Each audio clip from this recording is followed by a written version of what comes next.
Good afternoon. This morning, around 5:30 a.m., officers responded to a call for shots fired in the downtown area, specifically 2nd and near Commerce. As officers responded, they encountered an RV that had a recording saying that a potential bomb would detonate within 15 minutes. Officers, upon hearing that, decided to evacuate the buildings nearby.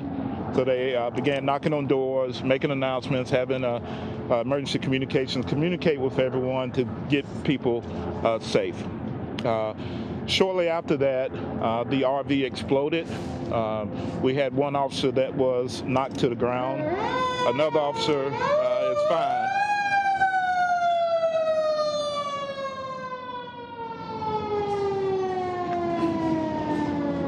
Currently, what we have going on now is we have K9 dogs, all of them are out, partnering with Tennessee Highway Patrol, our federal partners, and we're sweeping the downtown area just as a precaution to make sure that everyone is safe and that any service that needed, we can provide that. And so with that said, we don't feel there's any concern in the downtown area of anything else right now, but we are doing it as a precaution just to search with our bomb dogs. At this time, I'll turn it over to Attorney Don Cochran. Good afternoon and Merry Christmas. Unfortunately, this is not the way any of us wanted to spend our Christmas morning, I know. But I'm Don Cochran. I'm the U.S. Attorney here in Nashville, Tennessee. This morning I briefed the Acting Attorney General, Jeff Rosen, on the situation here in Nashville, and he has told me to tell the police chief in Nashville that we are devoting the entire resources of the Department of Justice to help in their investigation. FBI and ATF are taking the lead in this investigation, and I want to turn the stage over first to Assistant Special Agent in Charge Matt Foster of the FBI, and then Special Agent in Charge Mickey French of the ATF to explain some of the resources that the federal government is going to bring to bear on this situation. Matt. Thank you, Don.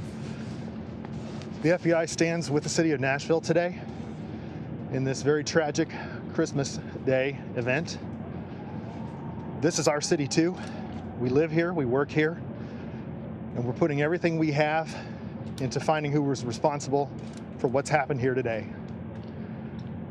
As part of doing that, there are investigative leads to be pursued. There's also technical work that needs to happen, and we're standing with Metro Nashville Police Department and our federal partners and our state partners to bring every resource we can possibly bring to bear to find out what happened here today and to bring those responsible to justice. The investigative leads, I'm sure you understand, is not something that we can talk about. As we continue to pursue every tip, I would ask the public to go to www.fbi.gov/Nashville. It's www.fbi.gov/Nashville, where an online tip submission process has been set up. Please tell us what you know. We need your leads, we need your help. You can also call 1-800-CALL-FBI. Call in tip information if you know anything about what has happened here today. We'd appreciate your help.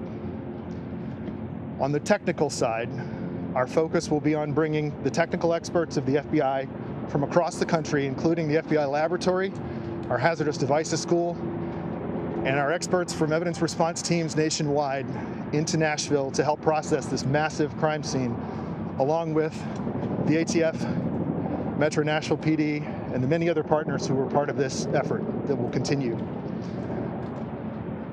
We will find out what happened here. That's all. Good afternoon. My name is Mickey French. I'm the Special Agent in Charge for the ATF Nashville Field Division. ATF is continuing to be a critical partner with the Metro Nashville Police Department as well as our federal counterparts. ATF responded this morning with several groups and personnel from the Nashville Field Division. We've also activated our national response team. That particular team is made up of specialists as well, certified explosive specialists, chemists, engineers, as well as evidence recovery, interview teams, and so forth. We'll be coordinating that with Metro Nashville Police Department as well as the FBI, and we'll put together a team that is going to collectively work this investigation to the fullest. Our main priority is obviously to keep our Nashville citizens safe and secure, and we'll work jointly with everybody here to do that. Thank you. Good afternoon. I'm going to give you just a quick update. I know Don earlier had mentioned as far as the fire department's role at EMS, we did transport 3 individuals with minor injuries.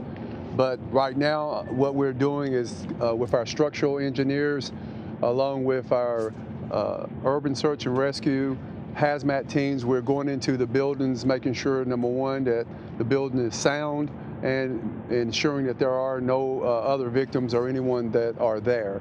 So a lot of moving parts. Again, my hat goes off to all the teams working together as one unit, and we'll continue to work on until the job is done. So thank you.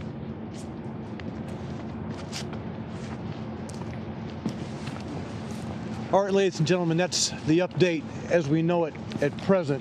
If there is another briefing for this afternoon, we'll let you know. But you pretty much know what we know at this juncture as far as our community is concerned. Again, to reiterate, we know of no other imminent danger to the city at this point. The bomb dogs going through the downtown area now are doing that as a precaution. Okay? I can't hear you, Harriet. Do we have a number yet, maybe an estimate of how many buildings have been damaged in this incident? I'll talk with Joseph Pleasant from OEM. I can tell you that several of the buildings on 2nd Avenue have structural damage. Several of them have been damaged, some more than others, but we'll get that for you. I know that, as Chief Swan said, the fire department's looking at those structural issues now to determine any more potential impact. For bottom line, Don, at this point, do you know the target? Do you know the purpose of why this happened? As the FBI said, we will find that out.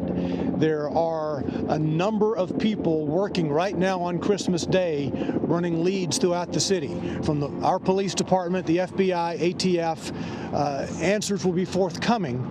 We can't discuss those with you now or exactly what we're looking at, but answers I'm sure will be forthcoming. Don, was there a body found? I have no information about any body being found. We do not know whether anyone was in the RV when it exploded. We do not know whether anyone was in the RV when it exploded. So I can't tell you at this point whether there's a potential for a fatality in that scenario.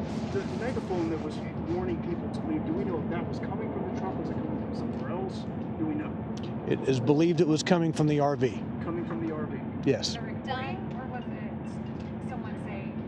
There were announcements coming from the RV, and that's the extent of what we can say at this point. Is there any surveillance footage that police are investigating right now? There are cameras throughout this downtown area.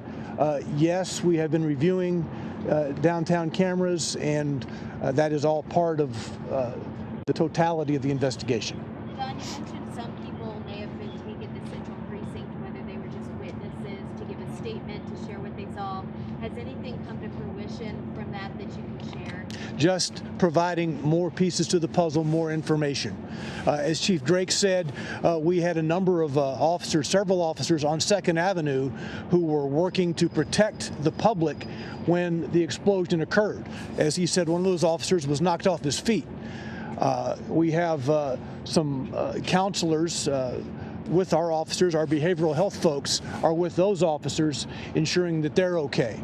I mean, they went through a very traumatic experience themselves. Can you speak to just, I mean, really, it's amazing how these officers and first responders run into the face of danger. They knew, according to that RV, that there was some kind of threat, and they continued to take their time to get people out. Well, they went to the residential areas on 2nd Avenue and did their best to get people to safety. Obviously, they heard the announcements coming from this vehicle. They took them seriously, and we're working to seal the streets, to protect folks, and we think it worked. We think lives were saved by those officers doing just that. All right, thanks very much, folks. Don, can we ask one final question? Just really quickly about the location. It's close to 18. All right, we've been listening to officials update us on the situation in Nashville, Tennessee, where an RV exploded earlier this morning. The vehicle explosion occurred outside 166 2nd, the AT&T building. We do not know if that was a coincidence or whether that was the intention. Okay?